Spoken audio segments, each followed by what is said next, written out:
رسوله الكريم أما بعد قال النبي صلى الله عليه وسلم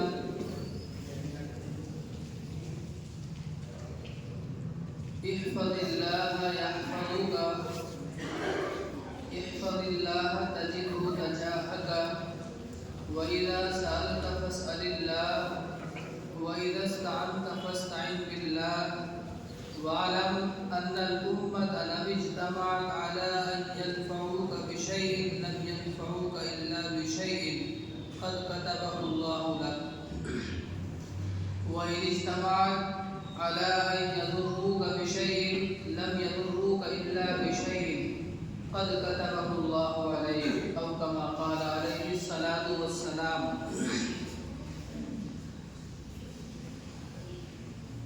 میرے عزیز بھائیوں،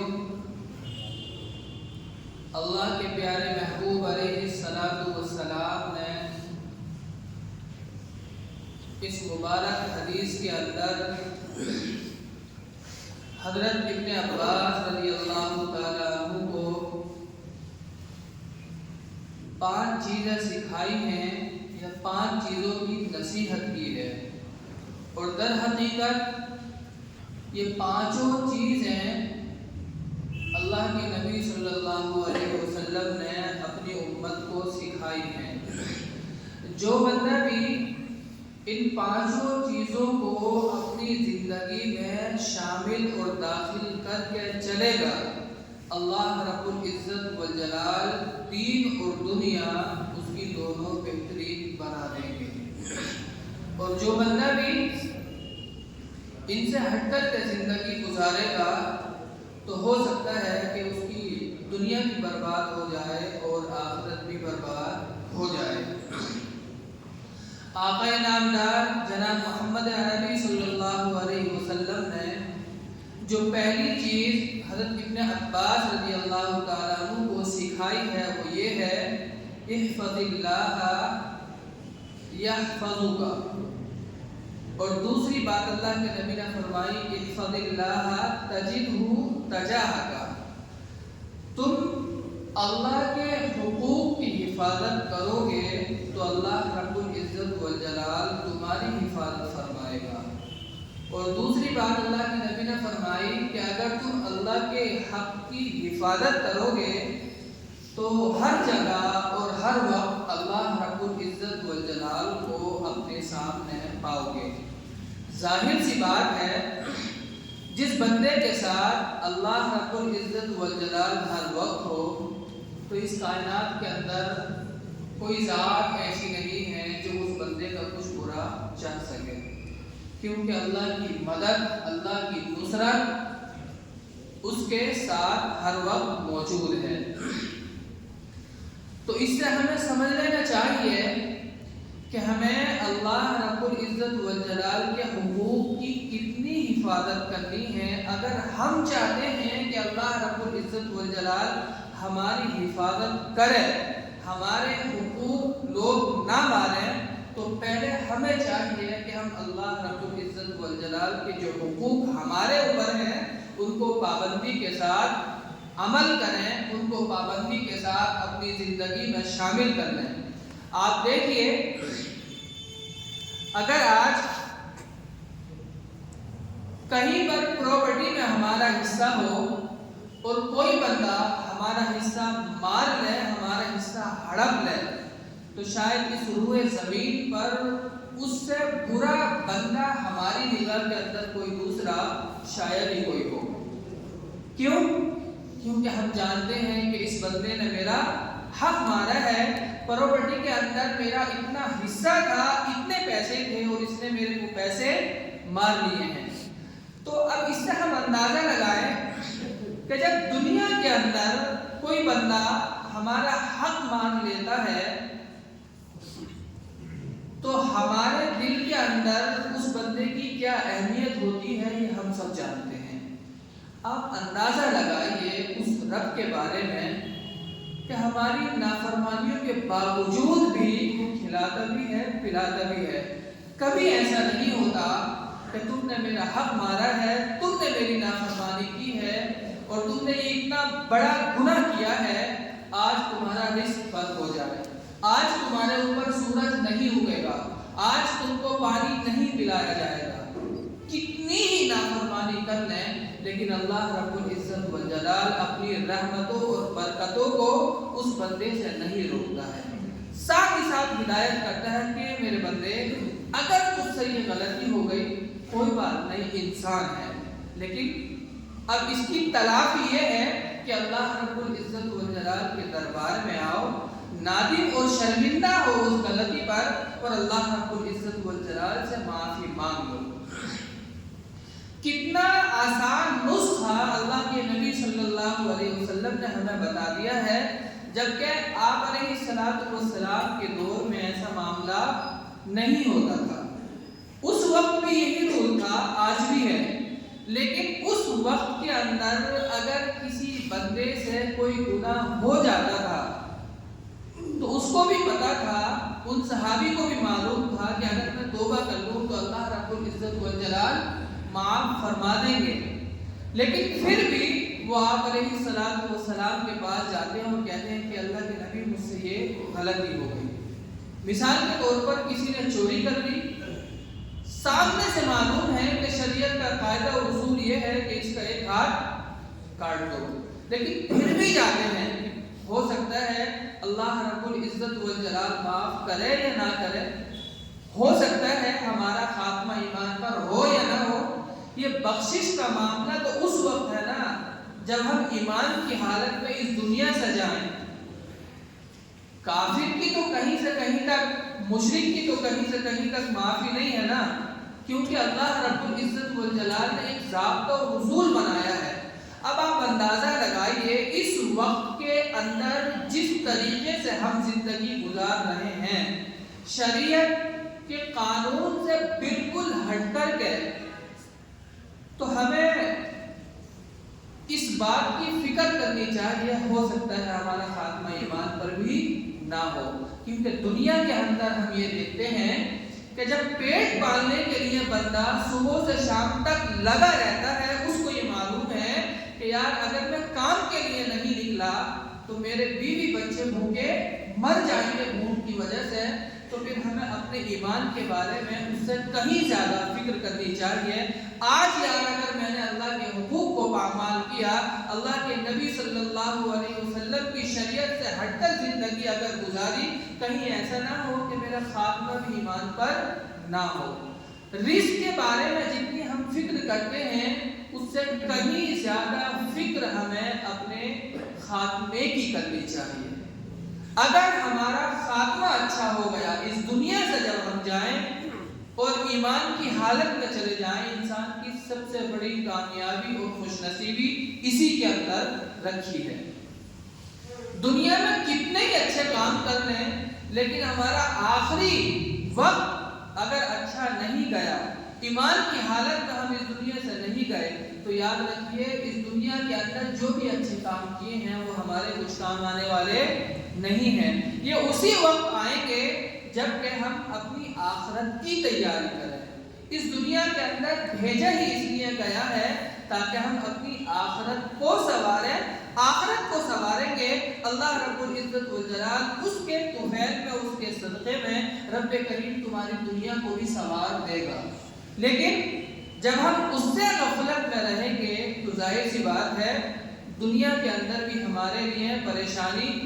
اور تکلیفوں کا سامنا ہم کو کرنا ہوگا۔ اس لیے میرے عزیزو،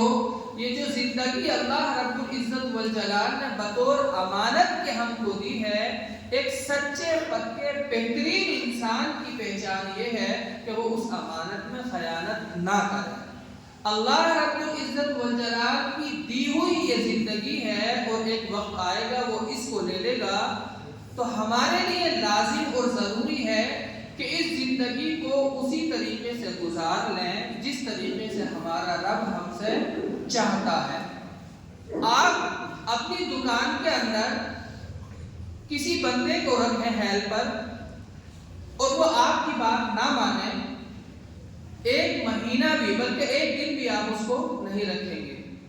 کیونکہ جس کام کے لیے آپ نے اس کو رکھا ہے وہ بندہ آپ کی بات ہی نہیں مانتا ہے، وہ کام ہی نہیں کرتا ہے، تو پھر آپ کیوں اس کو رکھیں گے، کیوں اس کو پیسے دیں گے؟ ایک دن بھی ہم برداشت نہیں کریں گے اور اس کو اپنی دکان سے یا اپنی مارکیٹ سے اس کو نکال دیں گے، کیونکہ یہ بندہ نہ تو بات مانتا ہے اور نہ ہی ہمارے کچھ کام آتا ہے۔ بالکل اسی طرح یہ زندگی اللہ رب العزت والجلال کی ہے، اگر ہم نے اس کو ادھر ادھر لگایا تو یاد رکھیے اللہ رب العزت والجلال نے مہلت ضرور دے رکھی ہے، ایسا نہیں ہے کہ اس کی لاٹھی میں آواز نہ ہو۔ ایک وقت آئے گا کہ وہ آپ کی گردن مروڑ دے گا، آپ کو پتہ بھی نہیں چلے گا۔ اس دنیا کے اندر ہم نے دیکھا ہے جو لوگ بہت پیسے والے تھے، بہت عزت والے تھے، لیکن ان کی زندگی جینے کا اصول اور طریقہ غلط تھا، اللہ رب العزت والجلال نے ان کے کاموں کو ایسا بکھیر دیا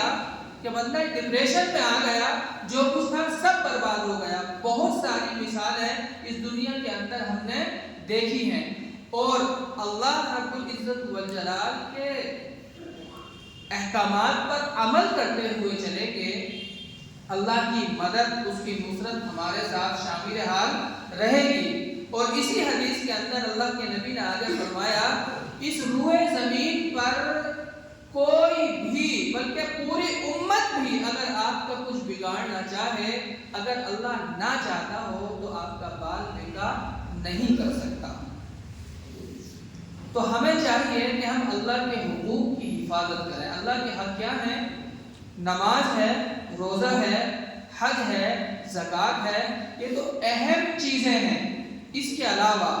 بیوی بچوں کے حقوق ہیں، آپ کے پڑوسیوں کے حقوق ہیں، دوسرے مسلمانوں کے حقوق ہیں۔ مثال کے طور پر اس ٹائم بہت زیادہ سردی پڑ رہی ہے، یہ وقت ہے اپنے آپ کو بنانے کا، اللہ رب العزت والجلال کی نگاہ میں اپنی قدر کو بڑھانے کا۔ کتنے لوگ آپ کو روڈ پر ایسے مل جائیں گے جو ٹھنڈ میں ٹھٹر رہے ہیں، لیکن ان کے پاس کوئی سامان نہیں ہے کہ جس کی وجہ سے وہ اپنا بدن بھی ڈھک لیں۔ ضرورت ہے اس بات کی کہ ہم ان کی مدد کریں اپنی حیثیت کے حساب سے۔ جتنا اللہ رب العزت والجلال نے ہم کو نوازا ہے، جتنا ہم سے ہو سکتا ہے اتنا ہم کریں۔ آپ دیکھیے صبح سے شام تک جو مانگنے والے لوگ آتے ہیں، 5 روپے 10 روپے ہر بندہ اس کو دے دیتا ہے، جبکہ ان کا یہ اپنے بزنس ہے۔ یہ جو لوگ مانگتے ہیں زیادہ تر ان میں وہ ہیں کہ جن کا اپنا بزنس چل رہا ہے، ان کی عادت ہی ہے مانگنے کی، نہ تو وہ حقدار ہیں۔ ہم نے ان کو دے دیا، ثواب ضرور ملے گا، لیکن جو حق تھا جس تک پہنچانے کا وہ حق اس کو نہیں مل پاتا ہے۔ کتنے لوگ ایسے ہیں جو بھوکے ہوں گے، ہم نے 100 روپے اس کو تو دے دیے جو مستحق نہیں ہے، جو مستحق ہے اس تک یہ پیسے پہنچے ہی نہیں۔ اس لیے ان چیزوں کو خیال میں رکھتے ہوئے اپنے آس پاس میں دیکھنا ہے کوئی بندہ پریشان تو نہیں ہے، کوئی غریب تو نہیں ہے، یہ اس بندے کا حق ہے اپنے مسلمان بھائی کو۔ اگر ہماری وجہ سے اللہ نے سب کچھ ہم کو دیا تھا، مان لیجیے اس کی ڈیتھ ہو جاتی ہے، تو کل قیامت کے دن وہ گریبان پکڑ لے گا اللہ رب العزت والجلال کے سامنے کہ اللہ تو نے اس کو دیا تھا، اس کے اندر ایسی کون سی خوبی تھی کہ تو نے اس کو دیا مجھ کو نہیں دیا؟ تو نے اس لیے دیا تھا کہ یہ لوگوں کی مدد کرتا، ہیلپ کرتا، لیکن صرف اپنے بارے میں سوچا، دوسرے کے بارے میں نہیں سوچا۔ یہ اس امت کے ہر فرد کی ذمہ داری ہے کہ لوگوں کو اچھائی بتانا اور برائیوں سے روکنا، اور اسی طریقے سے اللہ نے اگر نوازا ہے تو ان کو دینا۔ یہ ہر امت کے ہر فرد پر لازم اور ضروری ہے اپنے بھائی کی مدد کرنا۔ بے یار و مددگار ایک مسلمان تو اپنے مسلمان بھائی کو نہیں چھوڑ سکتا اگر حقیقت میں مسلمان ہے۔ ہاں نام کا اگر مسلمان ہے تو وہ بات الگ ہے۔ تو ہمیں چاہیے کہ ہم اللہ رب العزت والجلال کے حقوق کی حفاظت کریں، پھر دیکھنا اللہ رب العزت والجلال آپ کے حق کو ضائع ہونے سے بچائے گا۔ کوئی بندہ اس روئے زمین پر آپ کا برا جانے والا نہیں ہوگا، کیونکہ ہم اپنے رب کے ساتھ وفاداری کر رہے ہیں تو اللہ رب العزت والجلال کی حفظ و امان میں ہم رہیں گے۔ مثال کے طور پر حدیث کے اندر آتا ہے کہ جو بندہ اپنے دن کی شروعات فجر کی نماز سے کرتا ہے وہ بندہ اللہ رب العزت والجلال کی حفظ و امان میں آ جاتا ہے۔ اب اللہ کی ذمہ داری میں ہے وہ رزق پہنچانا، اس کو کھلانا، حلال طریقے سے دینا، حادثات سے اس کو بچانا۔ کوئی بندہ اگر اپنے دن کی شروعات اس طریقے سے کرتا ہے تو جو روزی اللہ نے مقدر کی ہے وہ تو ملے گی ہی ملے گی، لیکن در حقیقت جس مقصد کے لیے اللہ رب العزت والجلال نے اس دنیا کے اندر ہمیں بھیجا ہے اس کے اندر ہم پوری طریقے سے کامیاب ہوں گے تبھی۔ اور جس طریقے سے ابھی ہم زندگی گزار رہے ہیں، ایک بندہ جب سوتا ہے تو اس کو آپ ہلائیں یا ادھر ادھر کریں تو اس کی آنکھ کھل جاتی ہے، وہ جاگ جاتا ہے۔ جو غفلت میں پہلے تھا اب وہ اس سے اٹھ گیا، لیکن صورتحال آج ہماری ایسی ہو گئی ہے کہ بار بار ایسے واقعات ہماری لائف میں آ رہے ہیں کہ جو ہمیں جھنجھوڑ رہے ہیں، لیکن پھر بھی ہم اٹھنے کے لیے تیار نہیں ہیں۔ یاد رکھیے جس غفلت سے آج ہم زندگی گزار رہے ہیں ہماری آنے والی نسلوں کو بہت ہی زیادہ مجاہدہ کرنا ہوگا۔ جس طریقے سے آج ہم زندگی گزار رہے ہیں اور جس بچے کے لیے ہم دنوں رات ایک کرتے ہیں، نہ ٹھنڈ کا پتہ نہ گرمی کا پتہ، اس کے لیے کیسے حالات ہوں گے اللہ بہتر کرے، لیکن سامنے سے تو حالات اچھے کچھ نہیں لگ رہے ہیں۔ اس لیے اپنے بچوں کی تعلیم کے تعلق سے چاہے آپ پروفیسر بنائیں، انجینئر بنائیں، ڈاکٹر بنائیں، لیکن ساتھ ہی ساتھ اللہ کے نبی صلی اللہ علیہ وسلم کی سیرت ضرور سکھائیں، کیونکہ بندہ ڈاکٹر بن جائے اور اگر اللہ کے نبی کی تعلیم اس کے اندر نہیں ہے تو در حقیقت وہ انسان بھی نہیں ہے جسے انسان کہنا چاہیے۔ انسانیت اللہ کے نبی صلی اللہ علیہ وسلم نے ہمیں سکھائی ہے۔ آپ علیہ السلام کی سیرت کو پڑھے بغیر اگر ہم زندگی گزار رہے ہیں تو یاد رکھیے ہم اندھیرے میں اپنی زندگی گزار رہے ہیں، آگے گھڑا آئے گا ہم اس کے اندر گر جائیں گے۔ ہاں اللہ کے نبی کی سیرت تو ہم نے پڑھا ہوگا، آپ کی لائف میں کیسے ہی واقعات آ جائے آپ سمجھ جائیں گے، کیونکہ اللہ کے نبی صلی اللہ علیہ وسلم کو رول ماڈل بنایا ہے اللہ رب العزت والجلال نے اس امت کے لیے۔ اور اگر جس طریقے سے ہم زندگی گزار رہے ہیں آپ دیکھیے، اندازہ لگائیے کتنا اپنا وقت 24 گھنٹے میں ہم اچھی باتوں میں گزارتے ہیں۔ اگر ہم کیلکولیشن کریں تو شاید نا امید ہی ہوں گے ہم۔ 8 گھنٹے کی ڈیوٹی ہوتی ہے کام کی بھی، 8 گھنٹے اگر نہ دیں تو اتنا ہم نہیں کما پائیں گے جتنا ابھی کما رہے ہیں۔ بالکل اسی طریقے سے یہ جو اللہ رب العزت والجلال نے زندگی جینے کا طریقہ بتایا ہے، ہم دیکھیں کہ واقعتاً اس طرح سے ہماری زندگی گزر رہی ہے یا نہیں۔ اگر ہاں ہے تو بہت اچھا، اور اگر نہ میں جواب آتا ہے تو پھر ہمیں غور و فکر کرنے کی ضرورت ہے۔ بہرحال ہم اللہ کے حقوق کی حفاظت کریں، اللہ رب العزت والجلال ہماری جان کی بھی حفاظت فرمائے گا، مال کی بھی حفاظت فرمائے گا، اور اگر رستے بند ہو گئے ہوں گے تو اللہ رب العزت والجلال ان کو بھی کھولے گا۔ لیکن یہ سب اس صورت میں ہوگا جب ہم اللہ رب العزت والجلال کے بتائے ہوئے طریقے کے مطابق اپنی زندگی گزارنے کی کوشش کریں گے۔ تو دوسری چیز اللہ کے نبی صلی اللہ علیہ وسلم نے ارشاد فرمائی وَإِذَا سَأَلْتَ فَاسْأَلِ اللَّهَ، اگر پریشانی ہو، تکلیف ہو، مصیبت آ جائے تو آپ کا فوراً دھیان اللہ رب العزت والجلال کی طرف جائے، نہ کہ آپ کے والد، آپ کے بھائی یا آپ کے دوست کی طرف۔ سب سے زیادہ خیر خواہ اس کائنات کے اندر اگر کوئی ہے تو وہ اللہ رب العزت والجلال ہے۔ پہلے آپ اللہ سے دعا کریں اور جو بھی پریشانی ہے، جو آزمائش ہے یا جو تکلیف ہے، اللہ رب العزت والجلال سے اس پرابلم کا حل کرانے کی کوشش کریں۔ ورنہ دوسروں کے پاس جاؤ گے بڑی امید کے ساتھ اور پھر وہ بندہ آپ کو نا امید کر رہا ہے تو اس کو بڑی تکلیف ہوتی ہے، بندے کا دل ٹوٹ جاتا ہے۔ اور ہمیں کوشش یہ کرنی چاہیے اپنی لائف میں کچھ ایسے کام کر جائیں جو ہماری آخرت کو سنوارنے کا ذریعہ بن جائے۔ دیکھیے دو چیزیں ہوتی ہیں، ایک ہوتا ہے دعا کرانا اور ایک ہوتا ہے دعا لینا، ان دونوں میں بہت فرق ہے۔ جب بھی ہماری ملاقات ہوتی ہے آپس میں تو ہم کہتے ہیں بھائی دعاؤں میں یاد رکھنا، اور ہر بندہ کرتا بھی اپنے بھائی کے لیے، اس پوری امت کے مسلمانوں کے لیے، پورے عالم کے امن و امان کے لیے۔ لیکن ایک ہوتا ہے دعا لینا، آپ نے کوئی ایسا کام کر دیا کہ جس کی وجہ سے اس کو بہت خوشی ہوئی، ایک بھوکا آدمی تھا، اسے کہیں تک وہم و گمان نہیں تھا کہ یہ بندہ مجھ کو کھانا کھلا دے گا،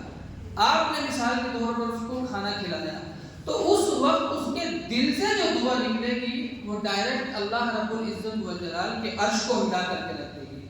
فوری طور پر اس کی دعا قبول ہوگی۔ تو ہم اپنی لائف میں کچھ ایسے کام کر جائیں اپنے والدین کے ساتھ، اپنے بیوی بچوں کے ساتھ، اپنے آس پاس کے لوگوں کے ساتھ ہر اچھائی کرنے کی کوشش کریں، تاکہ اللہ رب العزت والجلال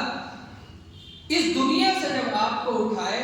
تو اس وقت اندازہ ہوگا کہ آپ کی میت میں آنے والے لوگ کتنے ہیں۔ دنیا کے اندر اگر اللہ نے مال و دولت دیا ہے، عزت دی ہے، تو بہت لوگ آپ کو پوچھیں گے، لیکن اصل بندے کی پہچان اس وقت ہوگی جب وہ اس دنیا سے جاتا ہے اور اس کی میت میں جو لوگ آتے ہیں جنازے میں شریک ہونے کے لیے، بہت لوگ آئے ہیں، اس کا مطلب یہ کہ واقعتاً یہ بندہ اچھا تھا، اسی لیے دور دراز سے لوگ اس کے جنازے میں شریک ہونے کے لیے آئے ہیں۔ اور اگر چند لوگ آئے